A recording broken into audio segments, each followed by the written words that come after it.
this episode of Vlogmas, we're going to be looking at Finley's full story, from his history, where I brought him from, and all the exciting adventures we have had together, from our first cross country to competing at the London International Horse Show.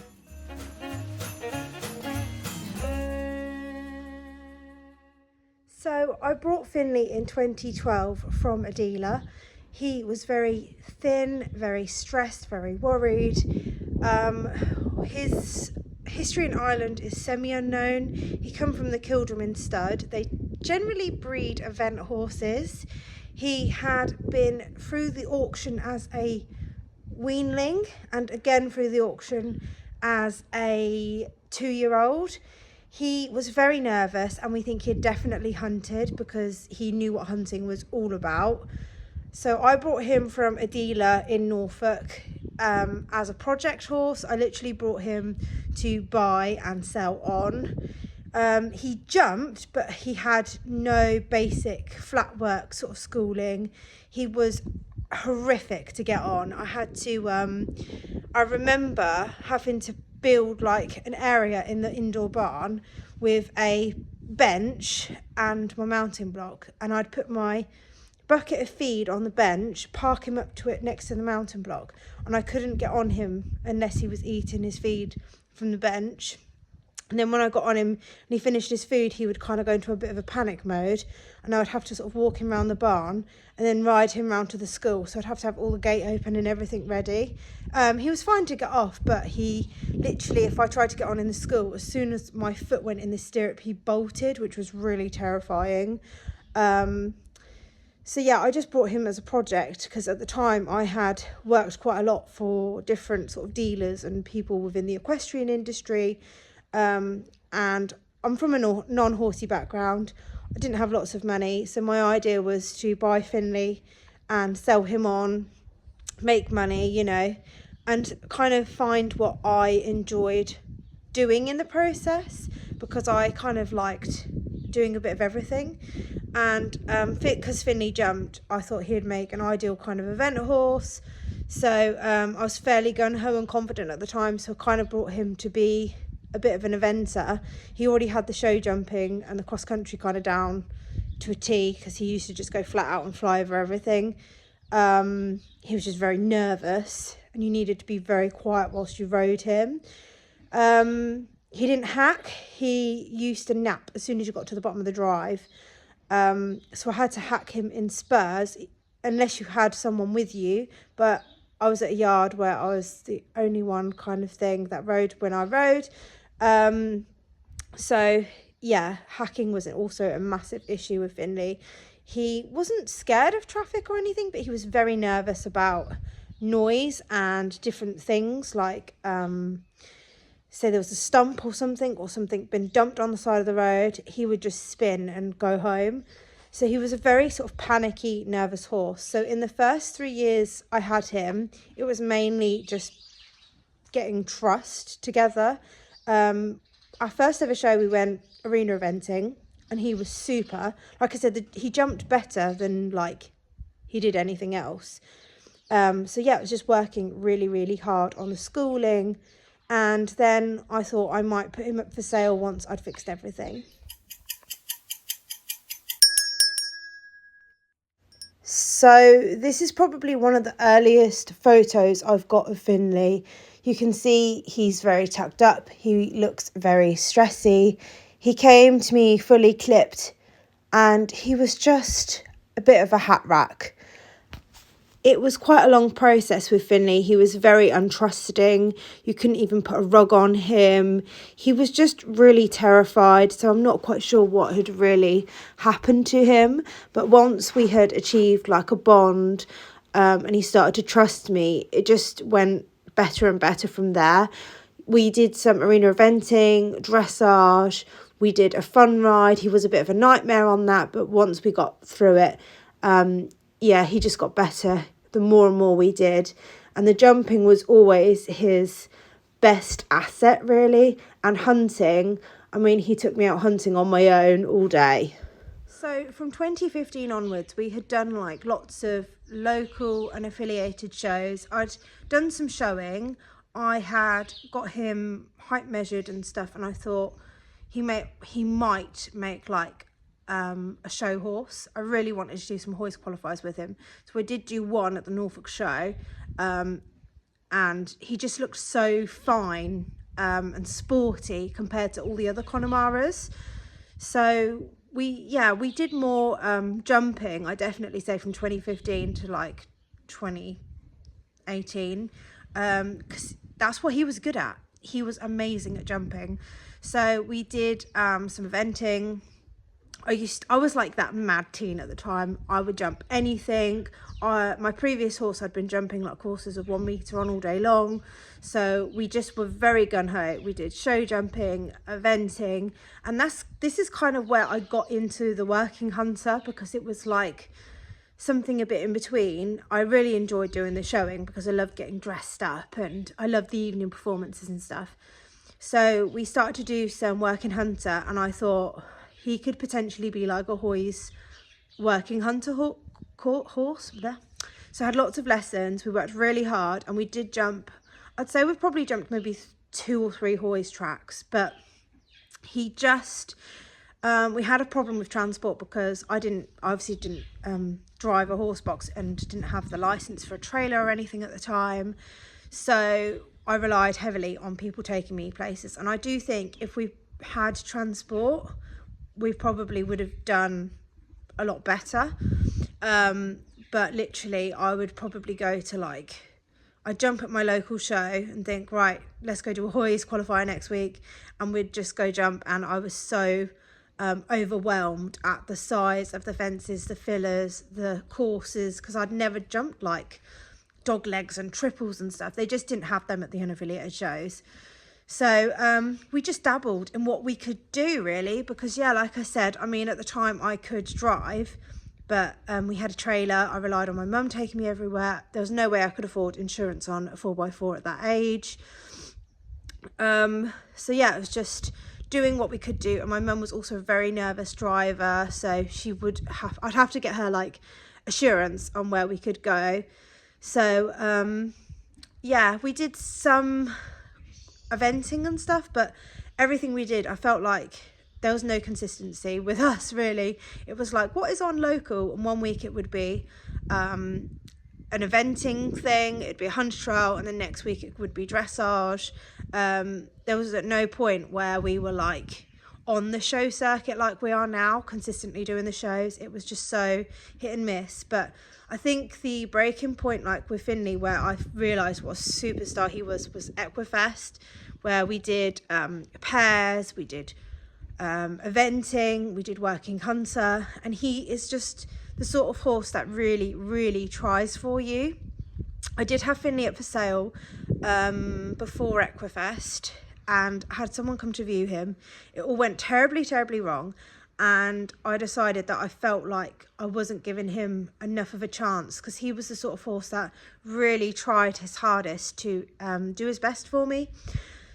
So I decided, after putting him up for sale, I had one viewing where it was horrific because he was so nervous about people getting on him and new people. He was very much a one-to-one horse. I said, no, I'm going to keep going with him. I think he could be something really special, especially with this big jump. He would kind of take off from anywhere, sort me out, because I was just very gung-ho. I'd just go charging into the fences and hope for the best, like probably a lot of teens at the time were. So yeah, he was just, this is probably the years he really shone, but it was such a shame in a way that I didn't have like the support I have now to be able to do all the shows and stuff, because there just wasn't any consistency. And I would join like my riding club membership, and then join a dressage membership, and then do this and do that. It was just whatever was like on our doorstep. So this was probably our first big win competition-wise, where we did the pairs class at Equifest, which is just a fun class, but there are like hundreds in it, and we won this. I also did the eventing. Here's Finley doing the dressage section of the eventing, and he just tried his heart out. He was just amazing and a pleasure to take out. We had so much fun, had a great time with our friends, and yeah, he was just the perfect boy that every like girl dreams of. He was like a perfect Barbie pony. He was just, yeah, making all my dreams come true, really. We jumped at the Royal Windsor Horse Show around the Hoys track. You can see him just in a snaffle, jumping at our local arena eventing course. He'd fly around the meter course.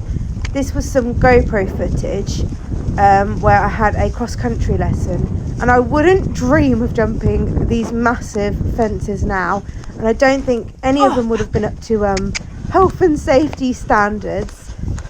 But my mum bought me a GoPro for Christmas one year, and this is also kind of when the vlogging started, because I just loved filming him and filming how big we were jumping.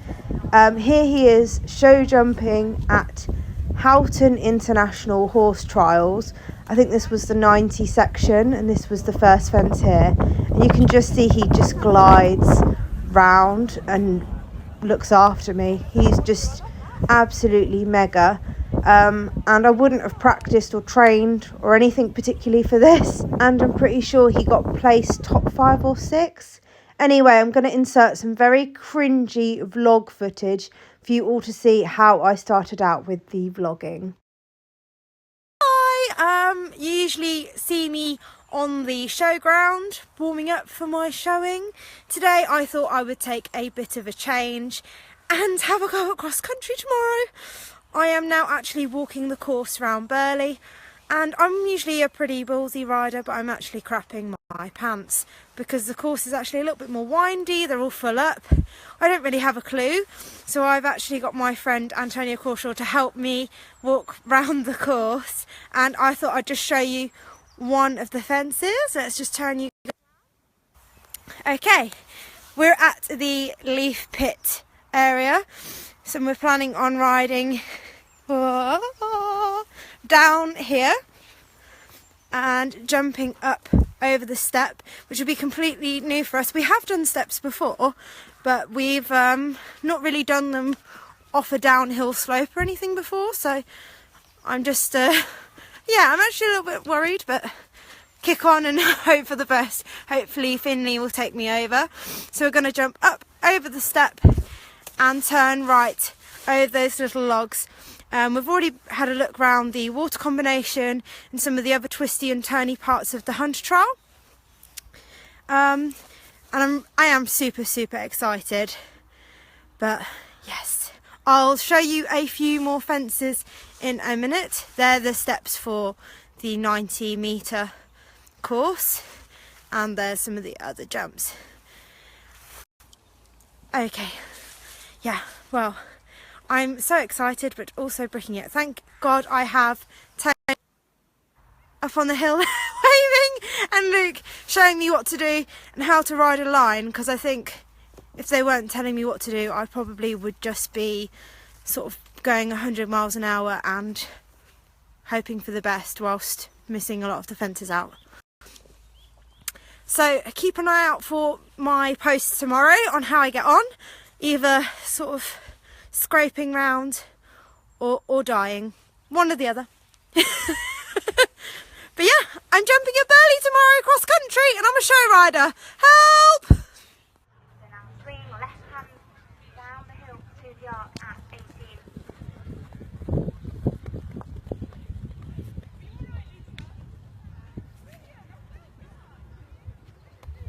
Our latest starter is Dodman riding Nothing But Trouble Roll. Here we go. 3, 4, 1, 2.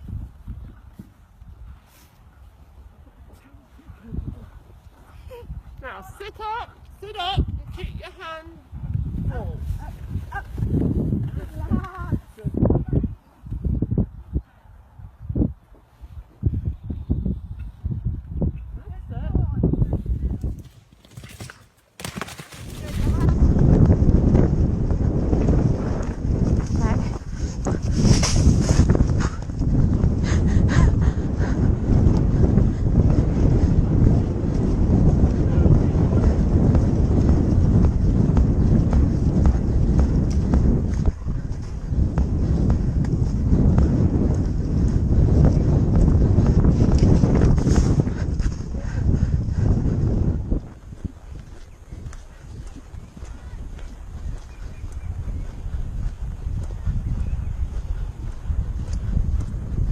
now straight.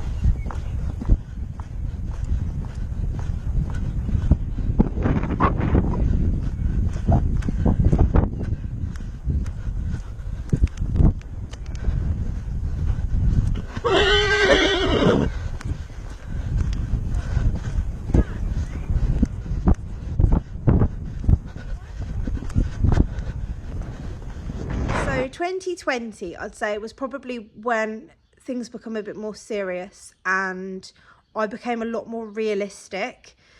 I settled down into kind of doing dressage, showing, and working hunter. As I'd say, showing and working hunter were definitely my main thing. Did a bit of dressage in the winter, but I stopped really doing like the eventing and stuff because there just wasn't anything local to me.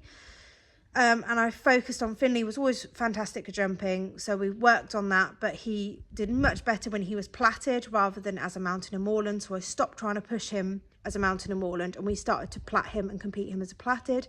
He did so much better because he doesn't have the bone and stamp of a Connemara to compete as a Connie. So I started to show him in these like hunter pony like working hunter classes where there weren't really like, it would just be working hunter, not exceeding 158 or whatever. Yeah, and these sort of classes where they're in betweeny. There's so many horses out there that don't fit a type, so it would kind of be like riding club horse or best turned out. I mean, they're not qualifiers, you know, but we used to go and yeah, smash it really. We worked really hard on the schooling and I was real with it. I knew by this point he wasn't a hoist horse, he isn't going to be like world beater show horse, but he is beautifully schooled. I think he could have been a fantastic eventer again, like I said, but we just didn't have the knowledge or support. Like, we knew nothing. You know, I had non-horsey parents and I would just have lessons from a dressage instructor because at the time I was working at a dressage yard, or had been. So yeah, I didn't know half about showing what I did now. My platting was still pretty poor and stuff, but we could jump a good working hunter round at like 80 and 90. So yeah, we just had loads and loads of fun. And when I became real with it and stopped trying to make him something he wasn't, we definitely found our niche. Yeah, and had some amazing times. I think my favourite memories of all time was definitely winning the pairs at Equifest, which is just a fun class, but it was just amazing. And we've literally rode like side by side holding each other's hands. That was an amazing experience, everyone cheering, and just having like our friends around us. Another amazing memory would be Finley being hunter pony of the year at Equifest and going through to like a Supreme. That was incredible. A lot of these memories are at Equifest because that is my favourite show ever. We jumped at Royal Windsor, and I mean, it was a mess, but the jumps were huge. Another huge achievement I've always had, like at least I jumped them. And then just stuff like, we're having lots of fun. I feel like Finley was the first horse I'd owned where I just could go out and we could do anything and have loads of fun, and we just trust and love each other so much. And wherever I took him to go for a show, he just tried his hardest. Never, ever, ever did I think that Finley would qualify for Royal International or London or Hoys. It wasn't until Donnie literally had the stomach ulcers, so I swapped my classes over and entered Finley just so I didn't waste the entries. And the fact that Finley qualified for London International was really the cherry on top. And after he qualified, like, he does not need to prove himself. He's done everything. Like, he's jumped around Burley, young event horse. He's hunted. He's jumped courses of like 1 meter 10, and he's just done it all. He's just been a dream horse, and he still is, but now he's 17. He's got nothing to prove. We just go out and we have fun. But yeah, we've had some amazing memories from this 2020 through to 2024, really.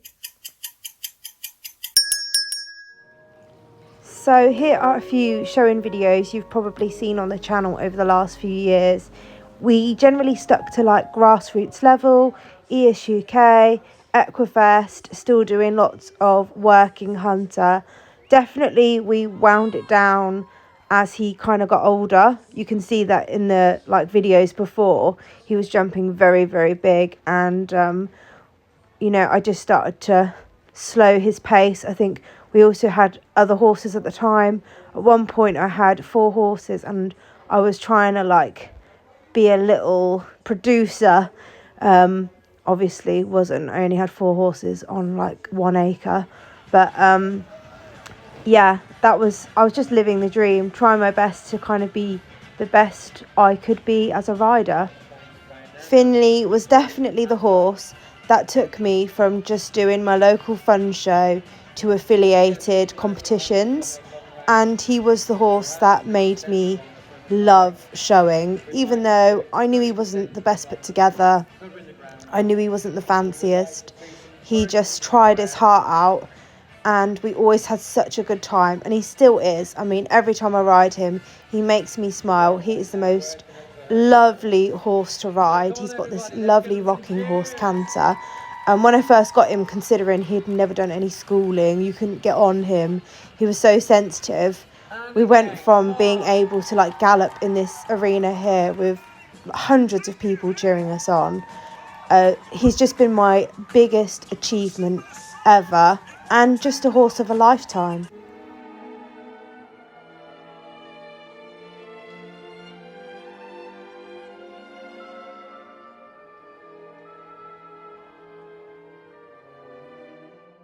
So 2025, yeah, we don't really have any plans for Finley 2025. Again, like, he has nothing to prove. We would like to do some more veteran classes with him and see how he gets on. The one thing I said to Mum I wouldn't mind doing is search for a star veterans, but I know the competition is very, very tough, and I don't want to travel him all around the country trying to qualify, keeping him fit, clean. You know, I can't do that work full time and do Donny. So Donny is definitely my main focus, and Holly's also really enjoying riding Finley, so maybe he might go and do some like unaffiliated shows with Holly. But yeah, he's just been a horse of a lifetime. We've done everything. Like, I feel like he made me who I am as a rider, and just, I never find a horse like him that just tries his hardest no matter what discipline we did. I mean, we did the Horse and Hound Festival of Dressage. That was another amazing memory. I took him to that show and thought it's just an unaffiliated dressage, but it so wasn't. We were like the only ones there that weren't warm blood. And I think he got a top 10 placing, and there was actually an article in the Horse and Hound magazine about him. I'll see if I can find it and add that in as well. But yeah, I've never had a pony like him that's just so lovely to ride, enjoyable, lovely to take out, and just puts his heart and soul into everything we do. And now he's a bit older, yeah, we just want him to be happy and do the things he wants to do. I mean, if he probably had his own way, he would just hunt, because he loves hunting, but it's just not that great for his body and joints and stuff, especially as I'm aware I'm not like a stick spring chicken either. So yeah, just keep pootling along. Finley isn't the sort of horse that likes to do nothing, so we keep ticking him along, even if it is just, you know, hacking and doing stuff at home. I mean, he does love to hack now. He loves to do everything. So yeah, we've got no major plans for 2025, just for Finley to be happy, really. So I hope you have enjoyed this week's vlog. It's been a very chatty one. I know we've pulled out quite a few chatty ones, but the weather's been absolutely hideous this last month. Just been rain, cold, miserable. So I thought I'd do some of the more chatty ones now, and then the dressage commences in January and the new year. So yeah, thank you for watching. Please like, comment and subscribe, and yeah, we'll see you all next week. Bye.